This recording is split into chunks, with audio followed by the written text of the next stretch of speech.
This is Gabriela on the scene today with Talk Network Radio. We have a real treat for you just around the corner, and that is Empowered Living with Jeff Byrd. Jeff is the owner of Jeffrey Byrd Coaching, and he will be coming to you weekly to teach you more about empowered living. Hello and welcome. I'm Jeff Byrd, Jeffrey Byrd Coaching, and this is Empowered Living.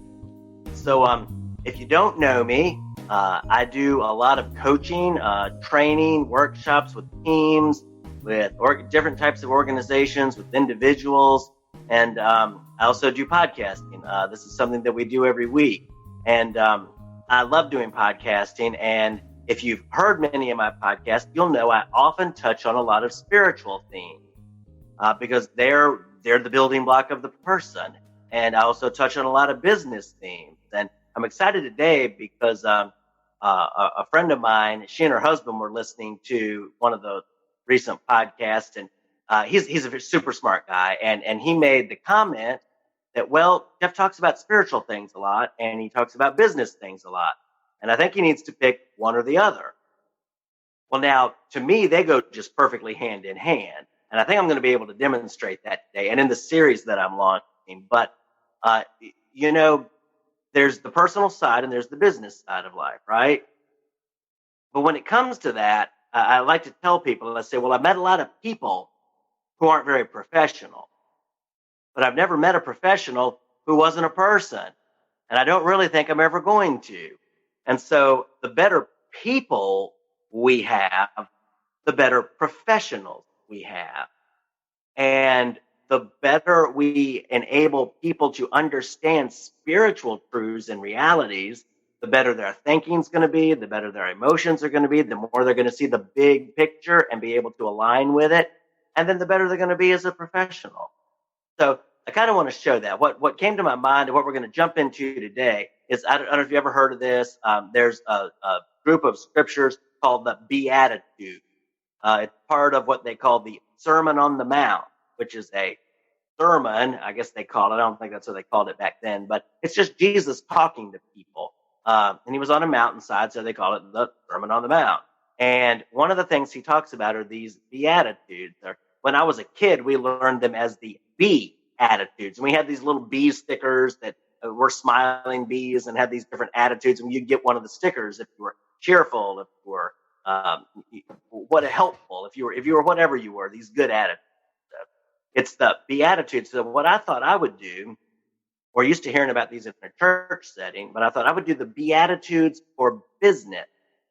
And that's what we're going to jump into, the Beatitudes for business. How does this Sermon on the Mount from Jesus impact in business life? Okay, and that's what I want to show. I want to show how these things connect. So one of the Beatitudes that Jesus talked about is in Matthew 5, verse 9, if you care to look it up at some point. And it says, "Blessed are the peacemakers, for they will be called the children of God." Blessed are the peacemakers. Now let me ask you this question.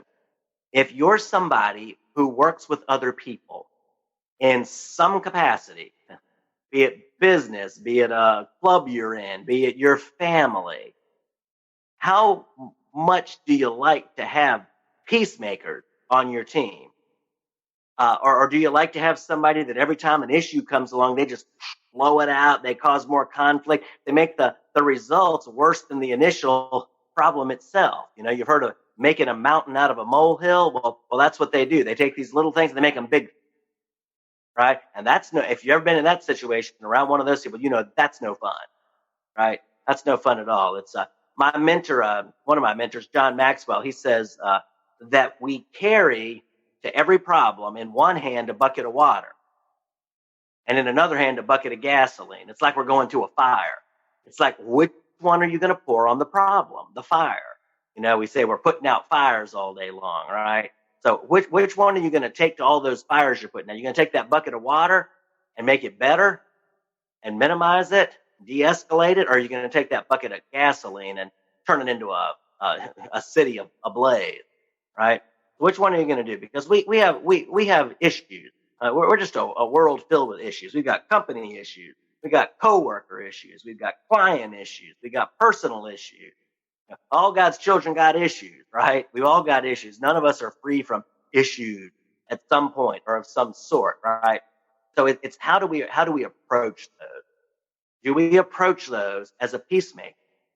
And are we going to bring that problem down? Okay. Are we going to look for those solutions? Are we going to speak in a tone and with an understanding that helps? So that's the first thing is, are you taking a bucket of water or a bucket of gasoline to that situation? That defines you. The one with the water is the peacemaker. Okay. The one with the gasoline is not the peacemaker. Okay. So the second thing about peacemakers that I think defines them, the first is they take that water to the issue, they make it better. The second thing is that they don't look for the negative. If you've been around somebody that sees a negative in everything, for every solution they've got a problem. The peacemakers are the ones who have a solution for every problem, not a problem for every solution. You ever been around people like that? There's an issue going on and you bring up a suggestion of how to make it better, and then they shoot down the suggestion and poke holes in it, find faults with it. Well, that's somebody who's looking for problems. Peacemakers don't look for problems. They look for the good in the thing. They look for the value in them that can help to solve the situation and bring peace, right? The people who are always looking for the negative, they're the ones to whom the sky's always falling. It's going to be so bad when it does, and it's going to be so heavy to put back up, right? Those are the ones. Those aren't peacemakers. The ones who are looking for the negatives, who always have that, they don't bring peace among the people. They bring a sense of angst, a sense of negativity, a sense of, well, it's not going to work, it's not going to be enough. Woe is me, all doom and gloom, and that does not breed peace, right? So the peacemakers, they have a faith. They're coming from a faith basis that, hey, it's going to work out okay. It's going to be good. We're going to solve this. And that brings, boy, when you have those kind of people, especially in a leadership position, it's like, oh, it brings a sigh of relief. It's like, hey, it might be difficult, but hey, we've been given the gifts we're equipped to solve this, figure this out. And it brings peace to people. The third one are peacemakers tend to be people of gratitude. And I've talked about this before, but boy, it's worth saying again, because I've been studying brain health, and our brain is not all one part. There's the big cerebrum, and that's the cauliflower brain coral looking part. And then there's in the back, on the bottom, there's the little cerebellum. And the cerebellum is only 10% of the brain's size, yet it contains 50% of the brain's neurons. And when brain scans are done, and the brain is in a state of gratitude, that cerebellum is lit up. It's active, it's doing its thing. When they're in a state of negativity or hatred or anger, that cerebellum is shut down. You're only working with 50% of the brain. So the peacemakers, they're people of gratitude. If you're having a conflict with somebody else and you go and you just go with the right attitude, with a low key and a soft answer, said to turn away wrath. They go with the soft answer. They go with a grateful attitude. Even though they may be in a conflict, they still see the good things that other person has done. They don't just focus on whatever the current problem is. They go with a state of gratitude, and guess what? Boom, their brain's lit up. They get that cerebellum activated, and now they're operating with more of their senses. That cerebellum actually controls motor skills too, so they're even less accident prone. They're peacemakers, and how, if you have an accident prone team and you're an employer or a manager, not only can you have injuries on the job, can you pay workman's comp, can you have a lot of negative things happen, but you also lose your work staff when they're injured. So, boy, you get people with gratitude and those peacemakers, and that lights up that cerebellum, and you're a lot better off, and have a lot more coordinated people too, with a lot better motor skills. And the last one that I want to talk about is the peacemakers. One of the reasons they're peacemakers is because they listen to other people, right? They put themselves in their shoes. A lot of people just need another pair of shoes. right? Because so many people I know, boy, I see the posts on social media these days, and boy, so many people see from one perspective, and they are not trying to see from any other perspective.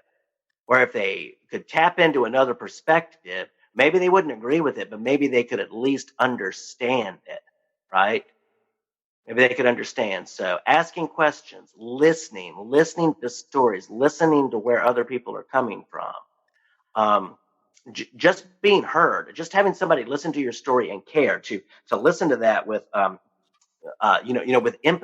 with empathy and understanding, and then when they do get some facts, when they do understand, they have compassion. Again, they may not agree with it, but at least they have compassion. They're compassionate people. They're empathetic people. They're understanding people because they ask good questions, and when you give them an answer, they listen to it. They listen to you. They understand your situation. They know what's going on with you, and they discern underlying issues. Those peacemakers, they have a knack of reading between the lines.